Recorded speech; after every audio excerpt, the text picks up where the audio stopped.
पूरी नदी के पास अरुण के पुत्र जटायु से मिलते हैं।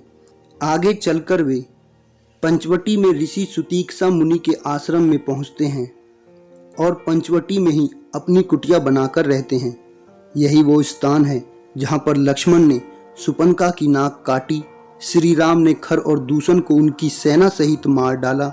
यहीं से लंका का राजा रावण माता सीता को छल से हर कर ले जाता है। सीता हरण के समय रावण से युद्ध में जटायु वीर गति को प्राप्त होता है। श्री राम और लक्ष्मण जटायु का अंतिम संस्कार करके सीता की खोज में निकलते हैं। पंचवटी से निकलकर वे भंडादरा में पहुंचकर ऋषि अगस्त के आश्रम पहुंचते हैं। भंडादरा से वे तुलजापुर पहुंचते हैं।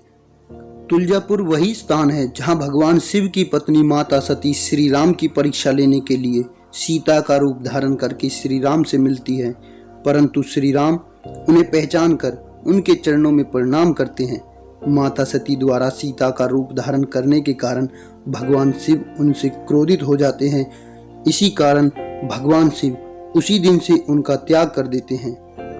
माता सती को अग्नि के समक्ष इसी कारण सती होना पड़ा था। फिर श्री राम तुलजापुर से चलकर सूर्यवन पहुंचते हैं। यहीं पर वे मतंग ऋषि और माता सबरी से मिलकर उनके झूठे बेर खाते हैं। फिर सूर्यवन से चलकर वे करदिग्ध में कबंध राक्षस का वध करते हैं। करदिग्ध से चलकर वो कोपल पहुंचते हैं, जहां पर वे हनुमान और सुग्रीव से मित्रता करते हैं तथा बाली का वध करके सुग्रीव को उसका राज्य दिलाते हैं। इसी स्थान को किष्किंधा के नाम से जाना जाता है। कोपल से चलकर वे हम्पी पहुंचते हैं, जहां पर वे बरसात के समय तक रुकते हैं। हम्पी से चलकर वे तिरुचिरापल्ली पहुंचते हैं। यही वो स्थान है जहां पर भगवान श्री राम ने भगवान शिव की पूजा आराधना की थी। तिरुचिरापल्ली से चलकर वे कोडिक्कराई पहुंचते हैं, जहां पर वो पहली बार विशाल समुद्र को देखते हैं।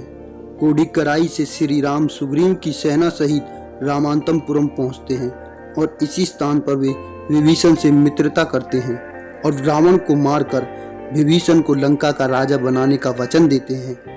फिर वे रामांतमपुरम से चलकर रामेश्वरम पहुंचते हैं और मिट्टी का शिवलिंग बनाकर 3 दिन तक समुद्र से रास्ता देने की आराधना करते हैं। नल और नील द्वारा वे समुद्र में पत्थर डालकर रामेश्वर से लंका तक 30 किलोमीटर का पुल बनाते हैं, जिसे राम सेतु कहते हैं। राम सेतु से चलकर वे वासगुमावा पहुंचते हैं, जहां पर युद्ध आरंभ होता है। इसी स्थान पर पहली बार राम और रावण का युद्ध हुआ था, जिसमें श्री राम ने रावण को अपमानित कर वापस भेज दिया था।